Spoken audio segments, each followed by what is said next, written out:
Donald Trump claimed credit for the stock market's surge to record highs this month.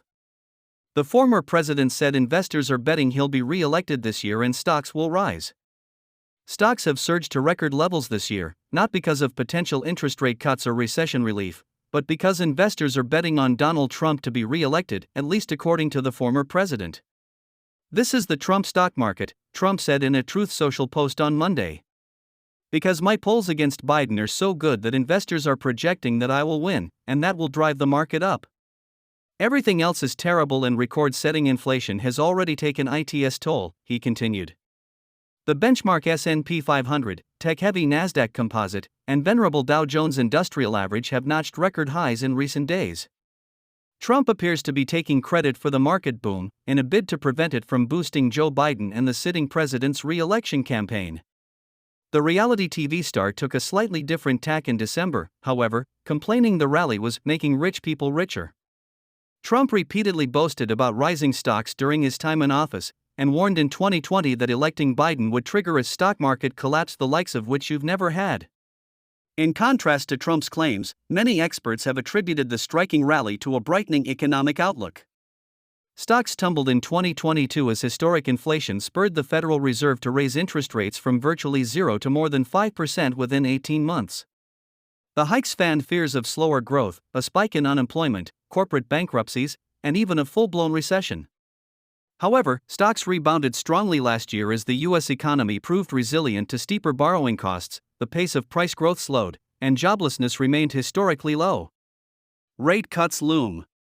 They've notched further gains this year as new data has shown the economy grew by a surprisingly strong 3.3% in the fourth quarter. Annualized inflation has cooled from over 9% to 3.4% in December, and unemployment held at 3.7% last month. Moreover, the Fed has penciled in several rate cuts this year, which could encourage spending over saving and reduce borrowing costs, making a recession less likely and boosting companies' profits and stock prices. Trump is presumably aware of the key drivers fueling the stock market's advance, and knows they probably don't include his possible re-election. He may be laying claim to the market's gains under Biden, and dangling the prospect of further outperformance if he retakes the White House, to give him an edge ahead of November's election. Several experts have echoed Trump's warnings about the damage already done by inflation and the threat posed by foreign conflicts. J.P. Morgan's Bob Michel has flagged the impact of higher prices on poorer households, while hedge fund titan Ray Dalio and bank chief Jamie Dimon have warned of fallout from the fighting in the Middle East. Just days after 3 American soldiers were killed by Iranian proxies, Representative Claudia Tenney, our New York, nominated former President Trump for a Nobel Peace Prize, citing his historic Abraham Accords treaty. Donald Trump was instrumental in facilitating the first new peace agreements in the Middle East in almost 30 years, Tenney told Fox News Digital in a statement. For decades, bureaucrats, foreign policy professionals, and international organizations insisted that additional Middle East peace agreements were impossible without a resolution to the Israeli-Palestinian conflict. President Trump proved that to be false. The Nobel Peace Prize acknowledged the peace accord between Israel and Egypt in 1978 as well as the Oslo Accords in 1994. However, there has been no recognition for Trump's role in brokering an agreement between Israel and 4 of its Arab neighbors aimed at normalizing diplomatic and economic relations between the nations, Tenney noted. The valiant efforts by President Trump in creating the Abraham Accords were unprecedented and continue to go unrecognized by the Nobel Peace Prize Committee, underscoring the need for his nomination today. Now more than ever, when Joe Biden's weak leadership on the international stage is threatening our country's safety and security, we must recognize Trump for his strong leadership and his efforts to achieve world peace. I am honored to nominate former President Donald Trump today and am eager for him to receive the recognition he deserves, Tenney said. Trump, the current frontrunner to be the Republican presidential nominee, has been nominated for the Abraham Accords peace agreements several times but did not receive the award during his presidency. In 2020, Trump was first nominated by Christian Tybring-Gjedde, a member of the Norwegian parliament, who applauded his efforts toward resolving protracted conflicts worldwide.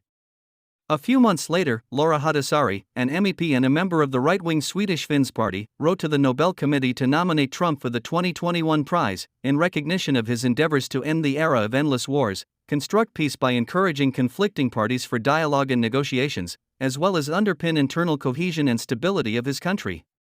Trump then received a third nomination from a group of Australian lawmakers in September 2020.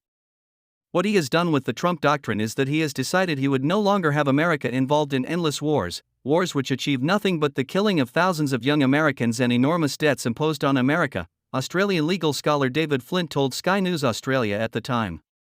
He's reducing America's tendency to get involved in any and every war. The Nobel Peace Prize recognized the peace treaty between Israel and Egypt in 1978, as well as the Oslo Accords in 1994. However, Tenney highlighted that no one ever acknowledged Trump's involvement in facilitating a deal between Israel and four of its Arab neighbors. The valiant efforts by President Trump in creating the Abraham Accords were unprecedented and continue to go unrecognized by the Nobel Peace Prize Committee, underscoring the need for his nomination today. Now more than ever, when Joe Biden's weak leadership on the international stage is threatening our country's safety and security, we must recognize Trump for his strong leadership and his efforts to achieve world peace, Tenney stressed.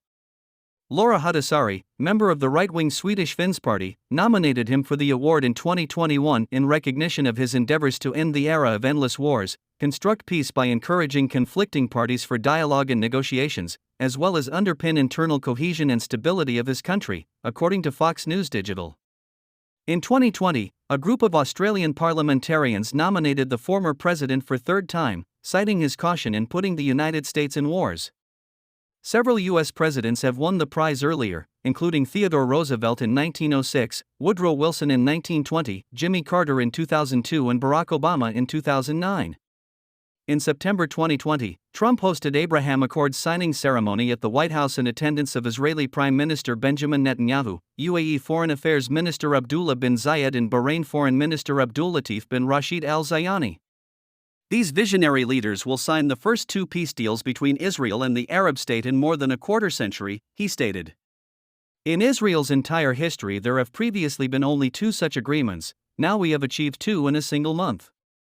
Last year Trump said he deserved to be awarded the Peace Prize for his work on North Korea and Syria, but he complained he probably would never get the honor. Former President Barack Obama, a nemesis of Trump, won the prize in 2009 just months into his first term in office. Nominations for this year's award closed on January 31 and the winner will be announced on October 9 in Oslo. According to Tenney, the Nobel Peace Prize was awarded for the peace agreement between Israel and Egypt in 1978 and for the Oslo Accords in 1994. However, the Abraham Accords achieved by President Trump continue to go unrecognized. Tenney nominated the former president to honor his efforts in achieving the historic normalization agreements. As Donald Trump wages a Supreme Court battle to stay on state presidential ballots, a potent contingent of the conservative legal world has united behind him. His new principal attorney for the case, Jonathan Mitchell, is a former Supreme Court clerk connected to the right-wing elite who devised the 2021 Texas abortion ban that helped lead to reversal of the Roe v. Wade landmark decision. The Texas law, which included a shrewd mechanism impeding judicial review, prompted liberal Justice Elena Kagan to refer disparagingly to its masterminds as some geniuses. Also backing Trump, with friend of the court briefs, are the Republican National Committee and GOP establishment forces, similarly represented by elite appellate advocates who've worked for the justices and speak their language. They include former Trump Solicitor General